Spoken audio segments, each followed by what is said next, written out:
दोस्तों हमारे साथ हैं अवध केसरी सेना के अध्यक्ष नीरज सिंह जी। और आज हम नीरज सिंह जी से कई मुद्दों पे बात करेंगे। तो सर आपका बहुत बहुत स्वागत है। धन्यवाद। सर जैसे कि कुछ दिन पहले आप रक्षा मंत्री जी के ऊपर एक टिप्पणी किए थे, एक वीडियो बनाए थे, उसके बाद आपको पुलिस के द्वारा आधी रात गिरफ्तार किया गया। वो सारा मामला थोड़ा सा ठंडा हुआ। उसके बाद में एक दिन आपके यहाँ पे फिर से पुलिस की जो है टीम आती है और आपको डुमरियागंज थाने पे बुलाया जाता है।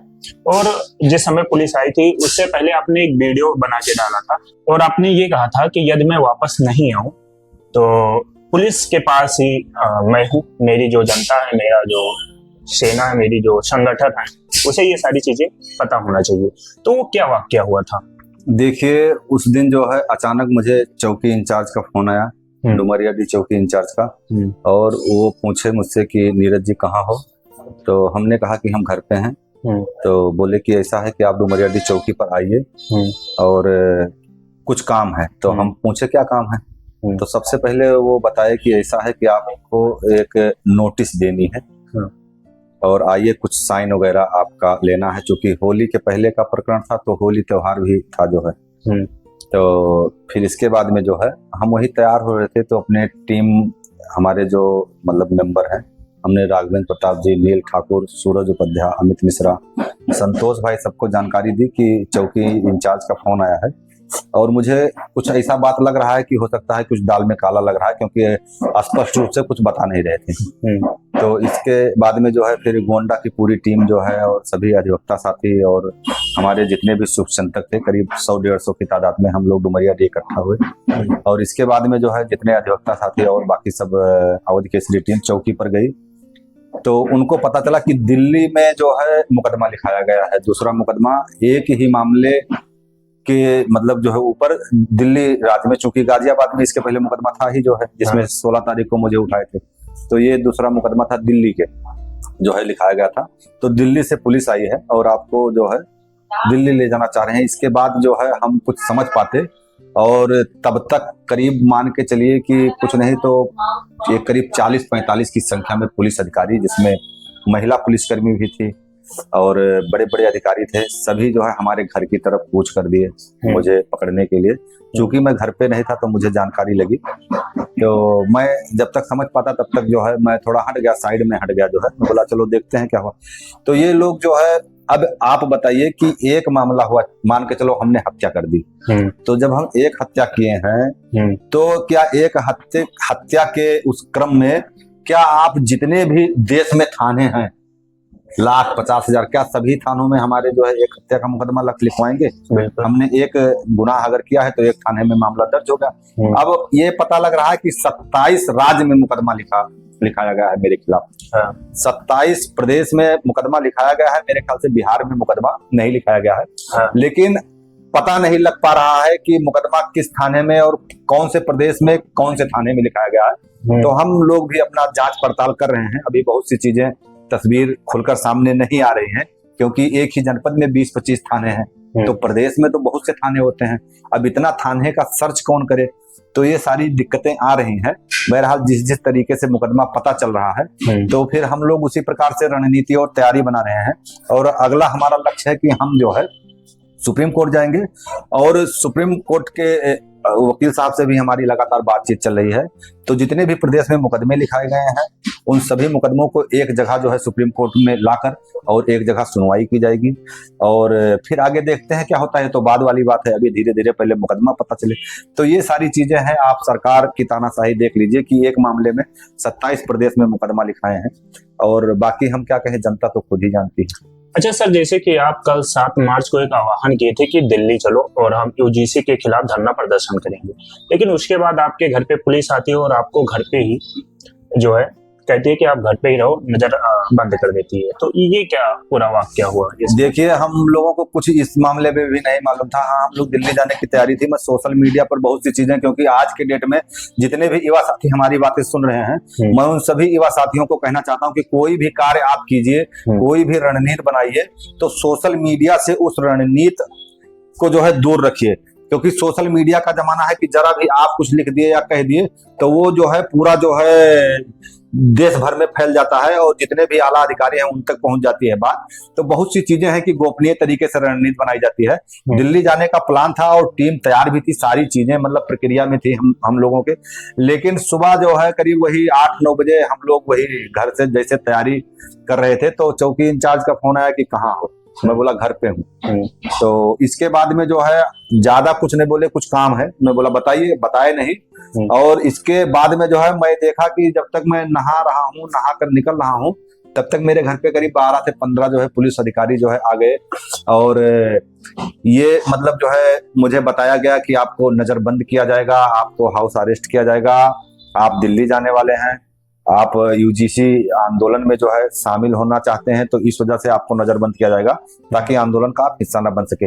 ये कहाँ का न्याय है? मैं सभी देश के जितने भी बुद्धिजीवी हैं और जितने भी जिम्मेदार नागरिक हैं मैं पूछना चाहता हूँ कि किसी को आप आवाज नहीं उठाने देना चाह रहे हैं, ये कहाँ का न्याय है? जब अंग्रेजों का शासन था, जब अंग्रेज की हुकूमत थी, तब भी महात्मा गांधी जी जो है कितना आंदोलन, असहाय आंदोलन, नमक आंदोलन, कितने आंदोलन किए। क्या आप उनसे भी ज्यादा क्रूर हैं या तानाशाह हैं? क्या आप जो है संदेश देना चाहते हैं कि हम अपनी आवाज भी ना उठाएं? आप हमारे बच्चों के ऊपर, हमारे ऊपर आप जो है लगातार अन्याय पर अन्याय, अत्याचार पर अत्याचार कर रहे हैं और हम लोगों को अपनी आवाज भी उठाने नहीं दे रहे हैं। तो ऐसा हो रहा है, आप लोग इसके गवाह हैं। हम लोग इमरजेंसी का नाम सुने थे क्योंकि हम लोगों की पैदाइश नहीं है। इमरजेंसी का नाम हम लोग सुने थे, किताबों में पढ़े थे, लेकिन मुझे लग रहा है कि उस दौर का अगर तुलना इस दौर से किया जाए तो ये दौर ज्यादा खतरनाक है। लेकिन ये ज्यादा दिन तक रहने वाला है। जैसे कहते हैं ना कि अति सर्वत्र वर्जते, तो अति का अंत निश्चित है। ठीक है भाई, सत्ता आपके हाथ में है, सब कुछ पावर आपके हाथ में, आप अन्याय कर लीजिए और कहीं ना कहीं आपकी अति होगी। और सबसे बड़ी चीज मैं आपको बताना चाह रहा हूं, सबसे बड़ी चीज जो आज सरकार करवा रही है, मैं आज सोशल मीडिया के माध्यम से भी लिखा था कि जो हमारे समाज की लड़ाई लड़ रहे हैं, जो हमारे देश में आवाज उठा रहे हैं, ऐसे जितने भी अगुवा हैं, जो भी लीडर हैं, जिनसे लोग जुड़े हैं, जिन पर लोग विश्वास करते हैं, ऐसे लोगों को डराया जा रहा है, ऐसे लोगों को नजरबंद किया जा रहा है, ऐसे लोगों को जो है गिरफ्तार करके जेल भेजा जा रहा है, ऐसे लोगों के साथ पुलिस बदतमीजी कर रही है। आप कल का वीडियो आप सोशल मीडिया पर उठाकर देख लीजिए, राज सिंह शेखावत जी के साथ में पुलिस किस तरीके से बर्बरतापूर्ण तरीके से जो है पेश आई। क्या आम लोगों का कोई सम्मान नहीं है या कोई वो नहीं है? आप किसी को भी बेइज्जत कर देंगे, किसी को आप जो है धक्का मुक्की कर देंगे, उनके आप जो है समर्थकों के बीच में, उनके घर में आप जो है जिस प्रकार से आप पुलिस प्रशासन के द्वारा राज सिंह शेखावत जी के साथ जो है आप किए घटनाक्रम, कहीं ना कहीं आप बहुत ही निंदा के पात्र हैं और आप सबकी नजर में गिरते जा रहे हैं। हमारे एक बहराइच के मित्र सर्वेश पांडे जी के रात में पहरा दे रहे थे, वो कोई आतंकवादी हैं? आप बताइए, वो कोई आतंकवादी थे कि वो सो रहे थे बेचारे और उनके पास में पुलिस जो है बिठाए हुए थे। अब ऐसा मतलब कि आप कुछ करने नहीं देंगे आदमी को, खाने पीने सोने बैठने कुछ भी नहीं करने देंगे जो है। तो कहीं ना कहीं ये जानबूझकर ऐसे जो है षड्यंत्र किए जा रहे हैं ताकि जो मेन लीडरशिप है, जो शीर्ष नेतृत्व है, जो जनता में आवाज उठाती है, वो लोग डर जाएं या वो लोग दब जाएं और ये फिर अपना जो है जो भी फंडा है ये अपने पूरे देश में लागू करके और गृह युद्ध करा सकें। यही इनकी मंशा है। सर, जैसे कि अभी आपने कहा कि अगर आप कोई काम करने जाते हो तो आप उस काम को अपने सोशल मीडिया पे मत दिखाइए, क्योंकि आप अवध केसरी सेना के अध्यक्ष भी हैं। तो अगर आने वाले दिनों में आपका संगठन या आपके नेतृत्व में कोई भी काम आप करते हैं तो क्या उस चीज को आप पहले से सोशल मीडिया पे जानकारी नहीं देंगे उस चीज की? देखिए, मतलब भर की जितनी भी चीजें जरूरी है उतना ही सोशल मीडिया पर आप जो है शेयर कर सकते हैं। बहुत रणनीति और बहुत सी चीजें अगर आप ओपन कर देंगे तो कहीं ना कहीं पुलिस वाले आपको कामयाब नहीं होने देंगे, क्योंकि ये पुलिस पूरी तानाशाही कर रही है और ये पुलिस आपको कोई आंदोलन नहीं करने देगी, कोई आवाज नहीं उठाने देगी और कहीं पर भी आप रोड पर नहीं निकल सकते। ये मैं इसलिए कह रहा हूं क्योंकि इसका मैं भुक्तभोगी हूं। एक नहीं, मैं कई आंदोलन में देखा हूं, पुलिस या नजरबंद कर देती है, या पुलिस गिरफ्तार कर लेती है, जेल भेज देती है, या पुलिस लाठीचार्ज करके जो है डराती है। तो ऐसे कई फंडे पुलिस के हैं। तो आपका मनोबल किस प्रकार से तोड़ा जाए, वो उनके पास पूरा रणनीति रहती है। और अगर सारी रणनीति आपकी वो जान गए तो कहीं ना कहीं आपको आंदोलन में सफल नहीं होने देंगे। ये जो आज आंदोलन है, इसमें कम से कम 10 लाख के ऊपर लोग आते, अनुमानित बता रहा हूँ 10 लाख के ऊपर लोग आते। इतनी जनभावनाएं लोगों की जुड़ी हुई थी। लेकिन देख लीजिए क्या हुआ, पूरे देश में, पूरे देश के जितने भी जो है, जितने जिले के कप्तान थे लॉ एंड ऑर्डर जिनसे मेंटेन होता है, जितने डीएम एसपी पूरे देश के, सभी जो है सभी को सूचित किया गया था कि जहां कहीं से भी कोई दिल्ली आने की तैयारी कर रहा है उसको वहीं पर नजरबंद कर दो, हाउस अरेस्ट कर दो, उसको गिरफ्तार करके जेल भेज दो। पूरे देश में मैसेज था और पूरे देश में लगभग सभी लीडरों को रोका गया। तो कहीं ना कहीं ये सरकार की ही साजिश थी। ऐसे यकायक तो एसपीडीएम के पास में मैसेज आया नहीं होगा।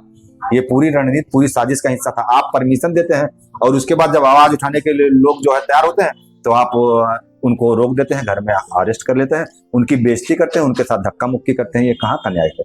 ये बिल्कुल अन्याय है और इसका जवाब आपको मिलेगा। एक आप लिख कर रख लीजिए, इसका जवाब एक एक जवाब इसका दिया जाएगा समय आने पर।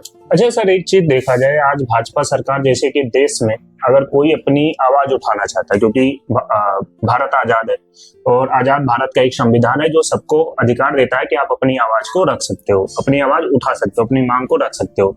तो क्या यहाँ पे जिस तरीके से भाजपा पहले यूजीसी लेकर आई, वहां पे विरोध प्रदर्शन देखने को मिला, तो उस विरोध प्रदर्शन को देखते हुए इस बात से डर था कि आज कहीं ना कहीं बड़ा नेतृत्व पूरे देश का जब आ रहा है, दिल्ली इकट्ठा होगा, तो कहीं ना कहीं यहाँ पे सरकार हिलती हुई नजर आ रही थी। बिल्कुल डर था। डर ना होता तो पहली बात आंदोलन करने देते। डर था। और ये जो अमित शाह है ना, ये समझ लीजिए कि जो गृह मंत्री है, इनका जो है बैकग्राउंड आप चेक कीजिए तो ये राजनीति कम, और ये ऐसा जैसे बोलते हैं ना, एक उनकी भाषा भी सुन लीजिए, ए ओ के कु, मतलब एक टपोरी वाला भाषा। ये कभी अपने पद से अपनी गरिमा को मैच नहीं कर पाए। गृह मंत्री बहुत बड़ा पद होता है, प्रधानमंत्री के बाद गृह मंत्री का पद, लेकिन उस गरिमा के साथ कभी अपना व्यक्तित्व मैच नहीं करा पाए, अपनी भाषा शैली मैच नहीं करा पाए। तो ये इन लोगों की साजिश है कि कोई आदमी निकलने न पाए, कोई आदमी आवाज ना उठाने पाए। बहुत से सोशल साइट पर आप देखे होंगे कि जो जिनके अच्छे खासे फॉलोअर्स थे, उनके पेज को जो है बंद कर दिया गया, उनके पेज को रिस्ट्रिकेट कर दिया गया, उनका अकाउंट हैक कर लिया गया। तो ऐसी घटनाएं सरकार की तरफ से की जा रही है क्योंकि इनके पास ऐसे लोग हैं, ऐसा स्लीपर सेल है और बहुत सी चीज है जो हम लोगों का काट ये लोग रखते हैं और आंदोलन को कुचलने में ये माहिर है। तरह तरह की अफवाह फैला देते हैं। तो इस वजह से इस सरकार में कोई आंदोलन करना बहुत ही दुष्कर कार्य है।